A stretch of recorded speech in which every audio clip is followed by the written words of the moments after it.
Hello, girls, and welcome to the Into the Woods podcast. How are you guys? Doing great today. Thank you for having us. Oh, great. Yeah, thank you for having us. Yeah, so we have Tiffany and Casey on the podcast today. Something a little unique we haven't done before, but they have this amazing program they're putting on this fall called A Right to Rage. And as we know, a part of the Into the Woods podcast is all about gathering us wise witches to honor our past and to fuck the patriarchy. And what a better thing to talk about on the podcast than something where we are discussing a woman's right to rage in the society we are currently living in, where the patriarchy is got a stronghold. So we wanted to have you guys on to talk about this amazing thing you have coming up. So I'd love for you guys to introduce yourselves and take it away wherever you want to start with this right to rage that you have coming up. My name is Tiffany Graves. I am a clinical psychologist here in Cincinnati, and I own an integrative wellness practice called Broad Integrative Wellness. And we are sort of all about working to understand how distress is not just located inside the individual, that it is part that everything that we experience as humans is shaped by our internal experience as well as our external experience. And that's where kind of the patriarchy and other systems of oppression sort of come into this work. So that's sort of a part of our clinical model, recognizing that systems and environment shape us as well. And that's kind of part of the inspiration and impetus for this group is recognizing that we don't exist in vacuums. Yes. Yeah, totally. Yeah, and I'm Casey Frazee Katz.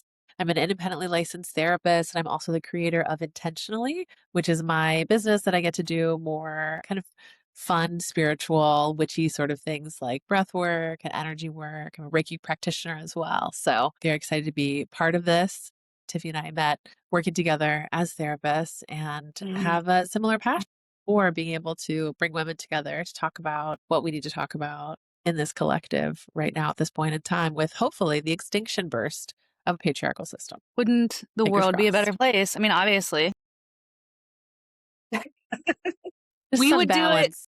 It's a balance. We would do it differently. There certainly wouldn't be so much fighting. We, can handle things a little more diplomatically, I think, even though we live in a diplomacy. Sometimes it doesn't feel like that. Question if we still have one sometimes.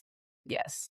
Yes. Yes. Yes. Yeah. Yeah, sure. And if this, is helpful too, this came together after Tiffany was leading a book club last year with the book Rage Becomes Her. And there was a Mhm. really wild outpouring support for that book. And there was a clear need Mhm. for women in community to be able to talk about this rage, what rage looks like, what is our relationship to anger too.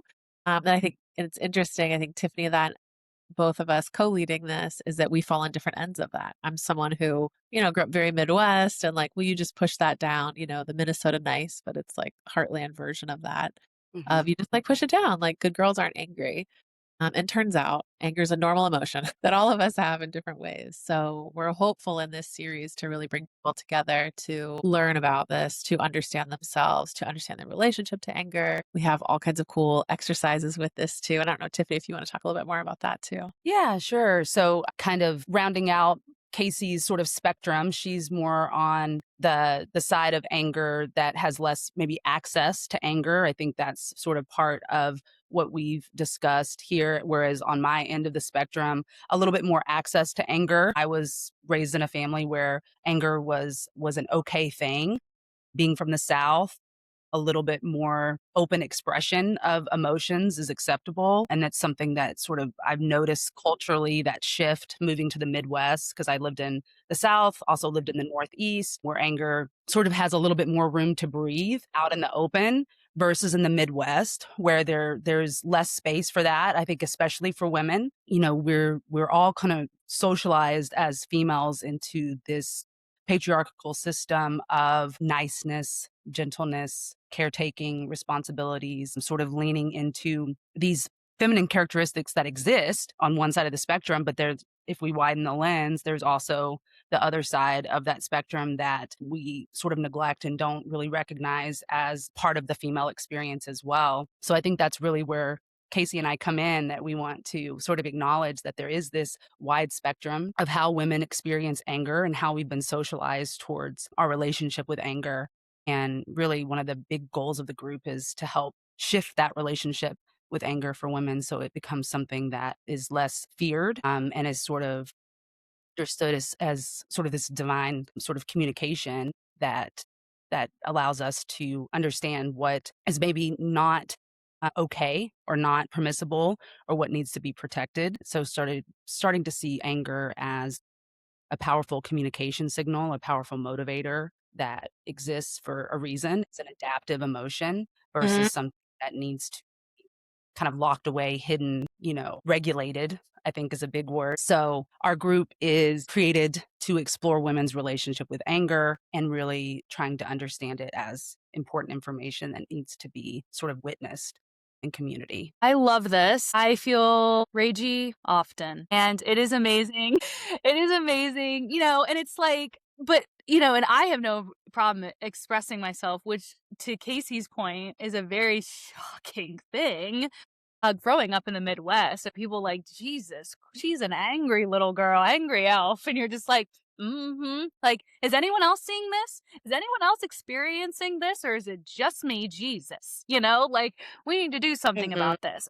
I a bazillion percent think this is so needed. I have never heard of a outlet group like this where we can learn how to talk about how we feel and to recognize how we have been suppressed and how it has not been normal for us to be different than our male counterparts. And it is so cool that you have situated this program and organized it in such a way that it's giving all these different experiences and opportunities to bring this out, especially as you were saying, we've all experienced it differently. And so some of us are more comfortable with expressing ourselves than others. And it is fascinating how, depending on where you live, even within this country, or even as micro as a family dynamic of how accepting or not it was. So I would love for you to talk a little bit about what is to come in each of these sessions and how you guys are really going to teach women to express their right to rage.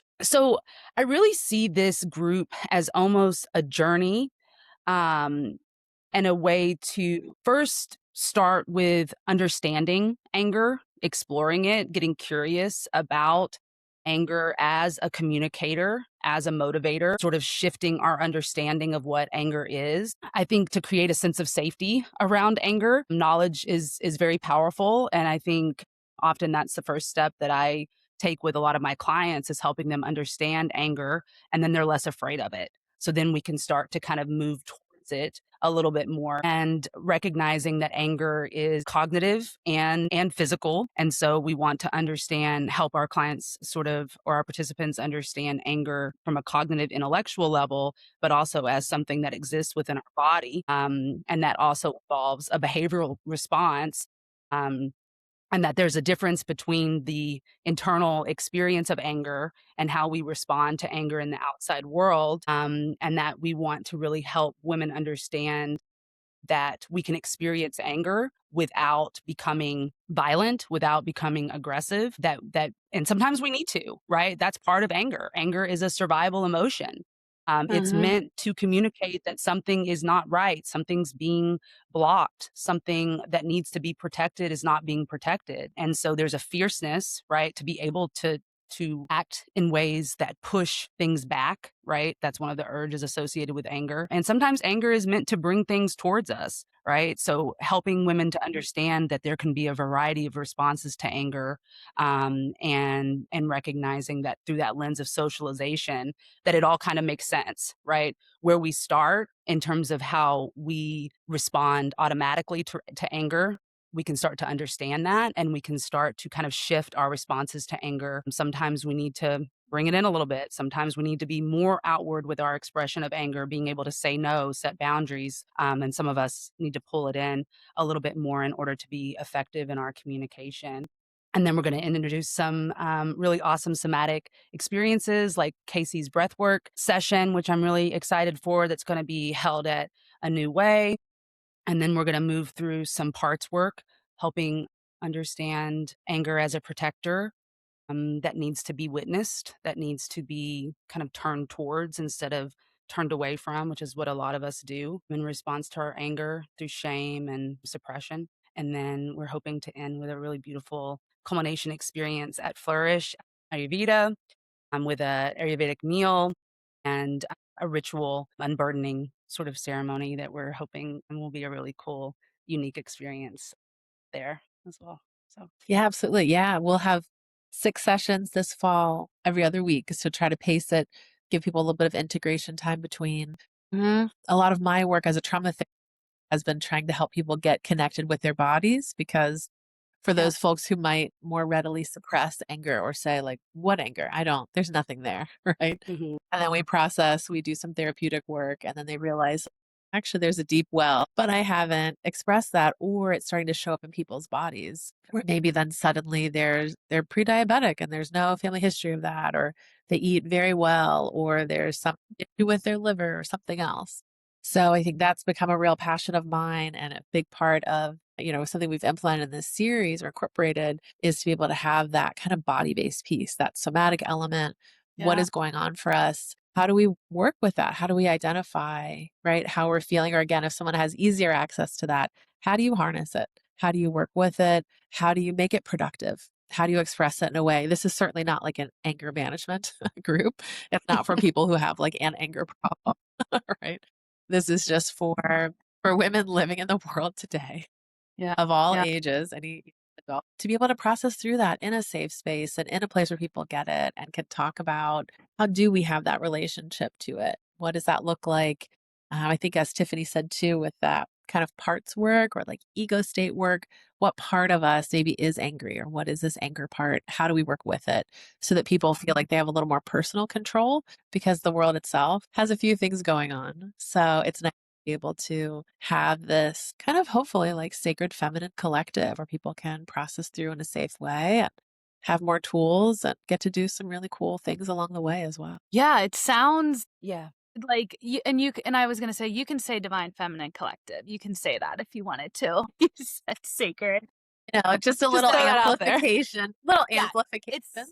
it's sort of trademarked, but, like, you can use it. Yeah, no, it sounds, like, so magical, and I do love that there are these different ways you are gonna be teaching and that this, I'm sure is hopefully gonna be just a really smallish, solid group so that everyone has an opportunity to speak and there's a really like a group, but also individualized focus on helping everybody work through these different concepts and that encompasses all of who we are. And work that I have found profoundly helpful for myself has been the subconscious work and how much of who we are and how we move through life is rooted in that. And as you were saying, like these weird symptoms coming up that there's no family history of it, but it could just be from this trauma or experience that we had that has totally shaped how we think and triggers us and whether we're aware of it or not. So I just love that you're incorporating some of these different sessions that you have by using this work that is going to help women really understand that's from that and that's connecting to that. And that's why I'm so triggered by this. So that, like you said, your goal, I'm sure, and you've alluded, you said this of you want these women to walk away understanding exactly what they need to know and how they can help themselves. And obviously, you guys are amazing resources to further the work after this. But it's so powerful to be given the tools to understand yourself and to be able to help yourself to the extent you Mhm. can, even in a small way. And then, like I said, use the tools that are available to the extent that you need it or just want it. Yeah, absolutely. And I do think that people are going to walk away from this group with some very specific tools that they can use in their everyday life.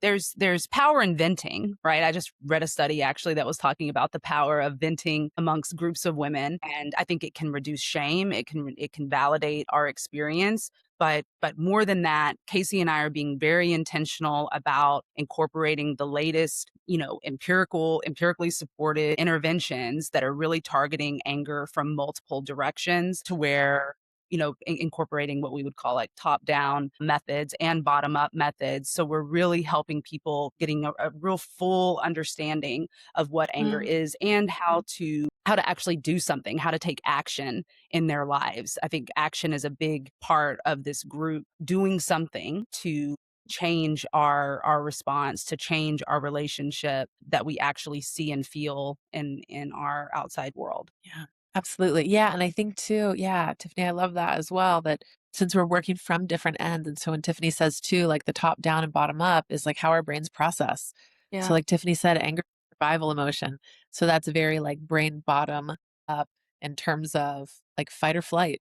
Our nervous system, which is also why we're incorporating the somatic body-based exercises, is that it's primal. When anger and when when rage comes up, it can feel very strong, very overpowering, right? And it's a signal, it's trying to tell us something. So I think this whole series is an invitation for people who'll be part of it to really listen to themselves. Like I think about this as deep self-care, Mhm. like that deep subconscious work I do, Rachel. That's like that bottom up.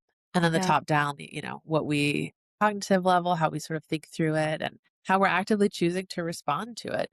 And that we do have more choice than maybe sometimes we do too. Yeah.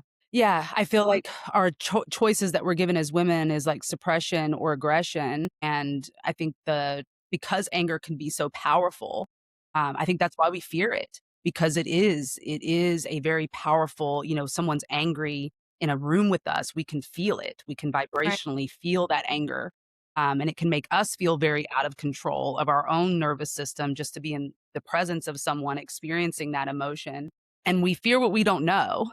So I think that's a big part of this group is that knowing, that understanding, then we don't fear it anymore. And then we can approach it with curiosity, with compassion, in ways that will actually help us use anger, right? As it was intended to be used, and then at times allow ourselves to kind of process through anger, release it, accept things that need to be accepted. And there's a grief process here. A lot of times under anger is grief. And so I'm very interested to kind of see how that process unfolds throughout the group too, that there can be sort of healing on multiple levels here. And it can start a larger process, I think, for some people to maybe continue in their individual work. Yeah. I think we've all experienced the power of community and how important it is to be together to talk about these things, especially with something like this. As you were saying, it's suppression or aggression, right? And if we are aggressive, then we're branded a certain saying it and maybe also branded a certain way or just hiding who we are and our identity and how we are meant to express ourselves, even if it is gently. It's the Mhm. fear of even expressing it at all and being confrontational or being, somebody other than what, the good girl and the lady. Be a lady. Be a lady. Like my mom would always say that to me. And I'm like, I am not a lady. Okay. Like I'm never going to be a lady. I'm just like, I was a tomboy and I Yes. understand the idea of like, whatever, but you know, I it is just so much of who we are and I'm curious, you read that book about the right to rage, the title you can repeat, but the importance of community and being more in community is a craving, especially since COVID, that has become so important. I mean, even in just building my business of how much people just want to physically be together in whatever capacity. Like, let's do a book club and not talk about the book at all. Let's just have some drinks and vent, and just Right. finding even Marco Polo, that app where you can video chat your friends, like, oh my God, I have multiple going. And it's just a vent sesh, you're just like, God damn, my kids did it, and it feels so good to just like get it out. And it's kind of like, this little intimate space where you can do it. But, reading this book, like, there's this movement, of course, of more community. But as far as like this movement of what you're starting or that you're a part of, to what extent do you feel like you're starting this movement. I mean, obviously there's a lot of women that are fucking pissed off, right? And like they're showing it. We show up in marches, we're doing the things. But, we live in the Midwest too. And like we've got that happening here. But a little bit more about reading that book and what sparked in you and what didn't you see and what are you seeing globally that was like, I want to be a part of this movement or start this movement in this way. I'll say in my clinical work, one thing that I notice a lot is a deep sense of loneliness and disconnection among the women that I work with, whether they are partnered or not. And this theme of suppression, right, or quieting, I think is really, really interesting when it comes to anger. And if we take a historical perspective on how women's anger has been treated, it has been snuffed, right?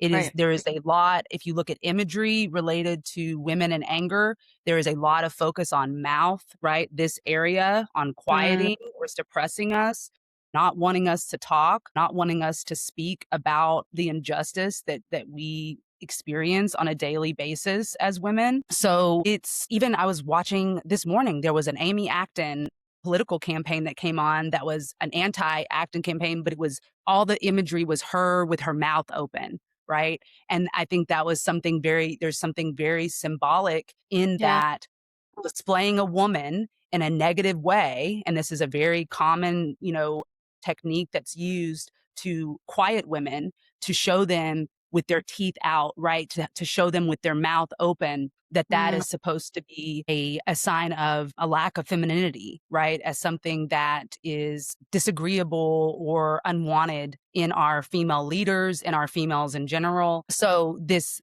having a community where you can talk openly about things that a lot of us can't even talk with can't talk with our partners about, right? Like I'm married to a very progressive man, but when I talk about women's anger towards the patriarchy, it still in some ways makes him uncomfortable because yeah. he on a deep level knows that he benefits from that system that oppresses someone that he cares about, right? So I think we're creating a space where we can connect on a level and find a sense of community, and sort of kind of react against that sense of loneliness that we feel. I think a lot of the loneliness is that we need people that can have that shared experience, and that only women can understand, right? Yeah, and to really witness it, Hmm. you know. And I think it also feels important to say, like, as the total Libra, two sides of everything, is that it's also the system issue is all of this separation is that patriarchy doesn't necessarily equal men. There are Hmm. lots of good men, as Tiffany said, right? Yep. Very progressive husband. The problem isn't men themselves, right? It's Hmm. this sense of control and of keeping Hmm. people suppressed, right? Minorities, women, etc. So that just feels important to say, I think, as an element of social justice, because men are also or can be great allies, right? It's just a very human level of understanding and being able to actually accept and express emotions, which are Hmm. really normal. And that box of femininity has been so problematic for so many women. Like Rachel, even as you said, like growing up being a tomboy. I mean, certainly I grew up with all boys. So we were always like roughhousing and doing all kinds of things, right? Going through frozen, right? Hmm. So I think we're hopeful. There's so many things I think in this group, but part of it is that we also get to define that for ourselves, right? To not be boxed in something that like being feminine can be whatever it is, right? Hmm. And part of that is being feminine is also being intuitive, listening to ourselves and tuning into what it is we feel like we need and this power of community because we are so much stronger together. Hmm. Yeah. Yeah. The knowing for me and the work that I've been really focusing on this year, getting in touch with my subconscious and what is going on there. And that has led to this, that, and the other in my life.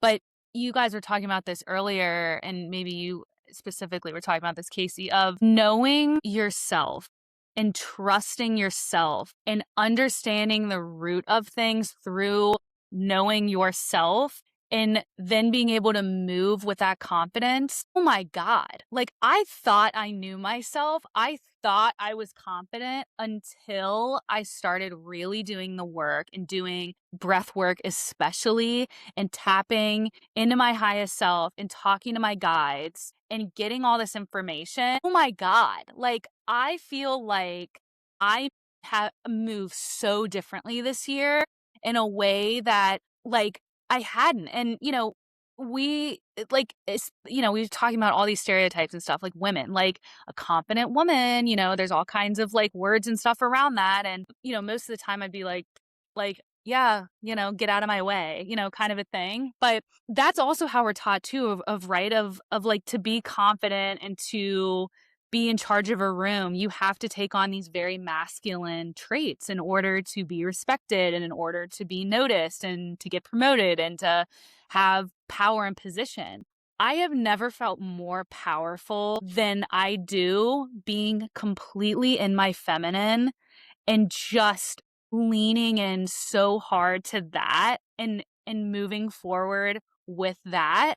Like, it feels completely natural, which, I mean, what a concept, to like actually truly feel like this very primal, which is who we are as these feminine beings, and to be leading with that and not moving in this way that we've been taught that isn't actually who we are, and that we as these feminine beings need rest. What a concept. We need time to recharge. We need time to think. That is where I have gotten the biggest downloads. The best ideas has been in this space. And I've been really trying to focus on that and making sure, of course, my nervous system is in a good place. So I just wanted to kind of piggyback on what you guys were saying and mentioning that, because so much of this is, like you were saying, is such a primal instinct, and what a value it's been to me to really tap into that. And obviously that is a huge component of this, is figuring out what that means for everybody and what that feels like. Yeah.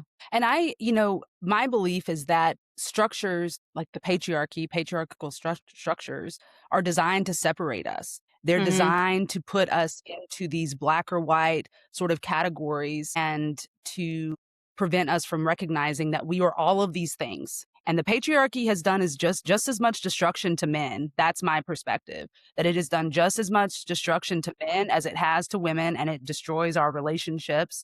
It destroys our relationships with ourselves and with other people, because it operates on this belief of quieting parts of ourselves, right? So in women, it's quieting what we would consider more the masculine, but we're all on this spectrum, right? Being able to embody both the light and the dark, the soft and the hard, Yeah. the gentle and the fierce. And that men are meant to embody all of that too. And what a great source of our distress as humans is trying to compartmentalize ourselves and to limit ourselves and to force ourselves into boxes that we were never meant to inhabit. And that's what I see in my male clients, right? That they refuse to open up to see that they need this side, the more emotional, the more nurturing, and so when they close themselves off to that, they feel lost, they feel untethered. And it's because they're separated from a part of who they are in order to sort of fall in line with this system. So that's something I'm hoping people come away with too, is seeing themselves as dialectical, full, complex, that we can embody all of it. And there's going to be situations that call for us to lean more into the soft and the gentle. And there's going to be situations that call us to lean more into the fierce and the aggressive or active, right? Yeah, that's a big reason why I started the Divine Feminine Collective, because the Divine Feminine for me has been so different from how, as I was saying, like I've operated. And so oftentimes we create our businesses and we get into things because it's so much of what we need. It was so healing for us, or it's on our healing journey that it's like, oh my God, I just need more of this. And so for me, like, the Divine Feminine has been huge for me because I just lived so much, like you said, in this other box, because from an early age, I realized that I was a trailblazer. I'm going to get shit done, and I'm going to do it in whatever way possible to make it happen, but always felt like I had to do it in a certain way. And sometimes, if I did it too much in that way, it was like called out, like you need to soften, you need to tame, whatever. And then, like you said, suppressing this, other side of us, because we are both. And for people, some of it is, amped up more than others. And just understanding that it's so critical that we do embody both. we must embody both. And we need to figure out for ourselves what exactly that looks like and how we are meant to lead in a way that feels extremely raw and comfortable and true and intuitive, and get rid of all this other bullshit that doesn't define us but has defined us. Mm-hmm. Yeah. So totally. And to have that, like, how liberating to then have the choice to redefine that for ourselves and to embrace it and really Mm-hmm. own it. Yeah. Yeah. Yeah. I think that's been a lot of the work that I've done personally and also just clinically as a therapist, and now leaning into more of the somatic work, energy work, breath work, is just that there's flow to it, that no one is meant to just be an angry person. Mm-hmm. That's okay. Anger again is the signal, and it's something to understand and know how to work with and how to express and maybe how to work through a situation. If someone is angry every day that they go to their job, or they're resentful every day with their partner, no one should be resentful all of the time. That means something's wrong, right? Or if they're angry going to their job, that means something's wrong. Mm-hmm. And we have been, I think, Tiffany, as you say, with how the patriarchy splits us from ourselves, from each other, from all different elements. There's that piece, is that, well, you should just do things because you should. That's how you live in society. And, Mm-hmm. but also, if it's upsetting you, if it is hurting you at these deep levels, let's figure that out. Mm-hmm. Let's talk about it. Mm-hmm. Yeah. Live better. Yeah. Yeah. Mic drop. Yeah. That's all we need to know. Live better. Exactly. Go ahead. Live better, Live do better. Period. No, Period. I'm glad. Period. divine neglect. I'm glad that you spoke to kind of the personal pieces of this work. I do think that this group has so much of Casey and I sort of imbued in it. And, I do like to share things that I have found personally meaningful, personally healing. And I think that there is so much incorporated in this group that allows us to explore anger on so many different levels that we aren't really exposed to out in the typical world or even typical therapy, right? I think a lot of times in therapy we talk about our anger, right? We have a cognitive intellectual sort of relationship to anger, but what I have experienced as an over controlled person who also experiences anger on a regular basis is that I couldn't do it just through just understanding it intellectually on a cognitive level. That in order for me to really start to heal the parts of me that needed to heal, so that I'm not walking around with this level of resentment that Casey is referring to, because that definitely used to be me, to understand what's driving that, right? And for me, it was a grief process. It was stuff that had been sort of there that had never really been grieved and dealt with. Yeah. And also recognizing that as someone who has had to learn to suppress anger, that I was also holding it in my body. I was holding it in my bodily systems and didn't really recognize where these little aches and pains and things like that were coming from. And now that I've started really working with the body, doing breath work, I'm incorporating more of these somatic practices. It's actually just taken my healing into a whole different level, and understanding the true meaning of embodiment, right? Which I think brings us back to this idea of the divine feminine, finding our intuitive force, finding our sense of internal connection and using that as a source of healing that it's meant to be, right? But when we're disconnected, we can't heal ourselves. And that makes us very vulnerable to patriarchal systems and other systems of indoctrination, because it keeps us in a state of survival, and the brain is very easily manipulated when we are in a state of survival. Yes. Yeah. Yeah. I appreciate you sharing that too, because it's so true. We all come to this work. We all have things we're working on in our lives and things that have happened to us. And to take that path, I think, Rachel, as you said too, with the subconscious piece, as Tiffany's saying, the body element, our bodies are really wise, and our bodies do tell us, where there are these aches and pains. We need to pay attention to it. Where is it coming from? And just to be really curious. I have learned, these last few years, recognizing that I'm a capital E empath, and that as an empath, I can just absorb energy from people and I'm not even trying. Mhm. So that's been a lot Right. of my personal work in the few years, is what is actually mine, what is not mine, and how do I, keep discharging it from my system. Yep. Mhm. Like anything else, Mhm. Yeah. That Energy there's flow. I think that's energy work has been so massive because I also am a capital E empath. And just the little fact of understanding that everything is energy. What a concept of there's energy that's yours and there's energy that's not yours. And you don't have to hold it if you don't want to. And it's so hard when we're so used to just taking it in. And especially as women, like, having to hold so much all the time and keeping it all together and having in quotes to keep it all together because we're not supposed to be the ones that are out of control and that are expressing how we feel. And it's like, well, like she's crazy or she needs to be medicated or like, blah, blah, blah, blah, blah. And it's like, meanwhile, like we've got some fucking crazy people with their hands on nuclear buttons and we're just like, it's cool, we're cool with it, they're totally of sound mind and should have that kind of ability. It's like, it's crazy. But yeah, I mean, and that's why it is so important and awesome that you guys are building this out into a community setting, into a group, so that we can all put our fear on the table. We can all be scared together as we share all the stuff that's been going on and how we feel and how amazing it's going to be when we're sharing and we're like, "Oh my god, you're so right." And like I had the same thing. And we just are all like vibing on the fact that we don't do any of this alone, that we've all had similar experiences, and what a gift it'll be to immediately have however many this group is going to be of friends in the room that are on this journey with you to learning how to manage this and to be the best versions of ourselves and to just maybe even have more peace, Maybe it's as simple as that of like, I feel like it can breathe a little bit easier now. Yeah, I love that. Yeah, I think about it a lot as like the flow state.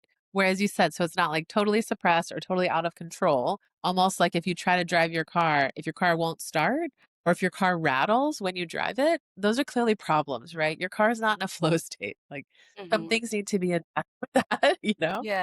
And Yeah. it feels very much like that anger is the rattle. Or for some people, if the car won't start, that's this very deep state where anger's been suppressed for so long that other issues are there, like or fear or pain or Mhm. shadow. Mhm. There could be all kinds of things there for someone, something they haven't looked at yet. So, yeah. So, thank you for giving us this space to talk about it. I think it's a pretty unique offering and it feels very much what is happening this year, this life right now, post COVID, the way the world is at this moment to have this really safe, secure space for women to be able to come together and get all kinds of different exercises and opportunities to talk with each other and have really practical tools. I think that's a piece that feels very important to both of us that people have tools that they leave with that they can use and be able to manage on their own so they can work on that flow state. Yeah, absolutely, absolutely. And if I'm thinking of kind of like the experience as you're talking about this sense of peace, the experience that I hope our participants leave with, sort of this word allowing kind of comes to mind, right? Instead of suppressing or aggressing, that we allow anger to be a part of our full human experience, and that we learn that we can let it go. We can release anger. We can allow it and we can let it go. And we can exist in a way that's not holding on to so much, to allow us to fully live in the present moment. For those of us that hold on to anger, it can keep us in a regressed sort of past oriented state. And I think that's where the grief part comes in. That if we can learn to understand where our anger is rooted, that we can move towards a place of allowing and letting go, and kind of moving forward in a healthier, more effective way in terms of how we exist in the world and our relationships. And I think this is such a great moment for this to be happening because if we look at Chinese astrology, numerology, because I have to put it in here, Yeah. last year, I messed. Last year was the year of the snake, right? Shed it. Last year fucking Yes. sucked, right? Year 9, universal year 9, like, my god, everybody that thinks about 25 is like, like, it was tough emotionally, all the things. So, I feel like so many people experience, we all experienced it at different levels, and a lot of shit came up. And now we've come into this new year, a universal year one of new beginnings, and also the year of the fire horse, where this year has freaking flown by, which has been good considering last year felt like a slow death. And then you're like, when is this going to end? Christmas felt like the longest. I'm like, why are we still celebrating? Like, can we just move on? Jesus. But this year has been so fast and rapid change, but it's been like so amazing. So I feel like this is just so awesome and ripe. And September is a universal month one of new beginnings. And it just feels so perfect that you guys are starting this as oh my Gaia is what I say now. Oh my Gaia. Like, she gets it, right? She understands the assignment, and you guys starting it and being like, hey, ladies, if you're feeling called to rage with other women who are ready to allow it to happen, as you were saying, what a better time than when this is starting September 24th. And then, like you said, every other week to just and ending before the end of the year to just round out this universal year one, this fire horse of like, let it fucking go, baby. Let the flames burn and let's just get it out and start anew, and then start our universal year two of balance, harmony, partnerships, like to feel like you have that grounding. I mean, girls, I love what a great it. I love idea. you putting it love that it. way. I love it. And I was just reading next year will be the fire goat year, which feels intriguing. Goat? I didn't even know there was a goat. Okay. Tell me more. What is that? Tell me what is that supposed to embody that year? Yeah, sure. So we're our certainly I'm own not goats. We're our own GOATs. Hello. Hey, I think that's how that could be, right? This could be the greatest of all time. A year two, balance, partnership. Yeah, like goats have like gentle energy. Think about goat yoga. So it's like, this gentle, which fits the year two as well, but fiery. So there's balance again, I suppose. Right? More of the revolution, okay? Yes. The revolution, the evolution of us women, of those that want to grasp the divine feminine and being like, we're doing it differently. We're leading differently. We're changing the world. And like, we're going to be our own fucking goats. And we're not going to be afraid anymore. And, and if we need to be gentle badasses, then so be it. But if we don't want to be gentle, we don't have to, because there's fire too. Exactly. Yeah. Exactly. Totally. Is there anything else you guys want? I'm so excited for this. Is there anything else you guys want to note about what's to come before we wrap it up? Yeah, I think maybe just like a quick kind of highlight. So I know you said we'll have things in the show notes. People register through my website, hellointentionally.com. And then we'll again have the link there. We meet for 6 sessions this fall. Most of them will be at Tiffany's office in Cincinnati. And then we will have 2 that get to be kind of like field trips. So one will be at Erica Hall's A New Way studio for our breathwork session. And then we'll close out the session at Flourish Ayurveda. So that's such a magical place. So yeah, very excited. It is a limited series. We want to try to keep it fairly small so that we have kind of a safe container for folks. And registration by mid-month. I don't remember the exact date right now. Maybe like around the 15th. It looks like early bird is early bird is September 3rd. Final registration September 17th. And if you're listening to this live, this is going to be available August 24th. So we give people like a full month before start date and get the emails out and everything so that everybody knows what is coming up. And as far as paying for the sessions, because it's 6 different sessions, and to your point, Tiffany, the idea is that this is a journey, right? And there may, being on the full journey would be the best. But as far, you've got a couple different price points. Are people paying? Can they pay up front? Or can they pay as they go? If they can't make it, how exactly, just to inform people a little bit more of what that looks like? Yeah, good question. So it is a contained series itself. So we do ask for a full series commitment, but of course, so if there's a session someone can't make, we understand that. So, and we've asked people ahead of time, if they do have any conflicts with any of the dates. But it is a commitment itself. They can pay up front if they choose to, or just after each session. And we do have an equity rate model. So there's kind of the standard. If someone feels like their finances are in a place that they can offer a little bit more kind of toward the collective, great. And then a little bit of a lower rate if someone feels like this is really interesting and maybe they just need a little bit of support from the collective. So, Mhm. yeah. And they can pay as Yeah. they go, or Yep. okay. Yes. Okay. Yeah. Okay.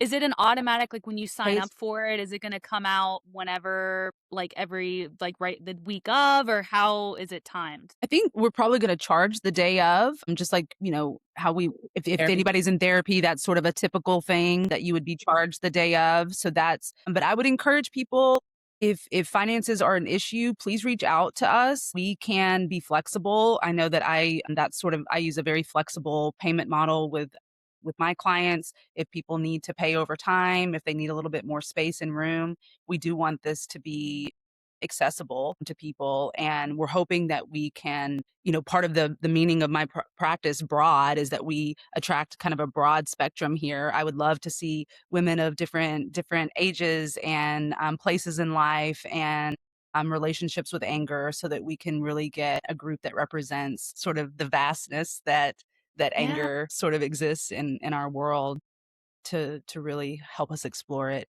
fully. So Yeah. how many people are you hoping to get? How many do you already have? Just so we can create a sense of urgency.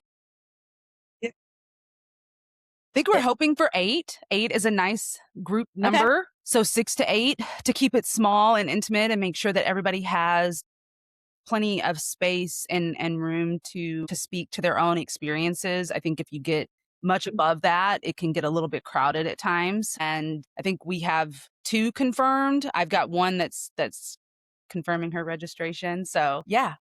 Yeah. So we still Well, have a you few can spots count open. me in unless I'm taking the spot of somebody that needs it with Yay! me. We Yeah. would love to have you, Rachel. Oh my God. I would I'm love so to have you. ragey. It's going to be Yes. so fun. Yes. Oh my gosh. Yes. And I But can't it's now wait. only right. I can't just get on here and be like, you guys should It's totally do it. And I'm just amazing. like, whatever, you know. Come No, with us. Join us. oh my God. I love this. I am so impressed with you guys. I am so proud of you guys for putting this together. I know how much effort it is to put together anything, and this is just incredible. You guys are amazing seasoned practitioners. You are the perfect people to be doing something like this, so people can feel safe in the space because you know what you're talking about, you know what you're doing, you're using current research and all of the things. So I think this is going to be so transformative and amazing, and this is going to just round out my personal year 9 in such a beautiful way. So I am like, you know what? This is the missing piece of the puzzle for me. And I hope for whoever is listening that if this feels right and you're able, and like you said, you guys are flexible, that can join this group, and hopefully this is a movement and maybe something you guys want to continue, or there's other practitioners that want to follow your teachings and do it in some other ways. But I just think it's so important and so needed, and I'm so excited and I can't wait to share it with everybody. Oh Yay. my God. Thank you. We are so Yes, excited and so absolutely. excited, yes, for you to be there. And maybe we'll close out with some fire goat yoga. Yeah, there My you go. God, slay. Let's do it. Appreciate it. Get us ready for the year. Awesome. Well, thank you, girls. I so That's right. appreciate the time. Anyone that's a subscriber will get the email. I will include you guys as subscribers so you can just send it out or whatever makes sense. Yay. To everybody, I'm sure you've been emailing people, but this was awesome. Thanks, girls. Thank you so much. Bye.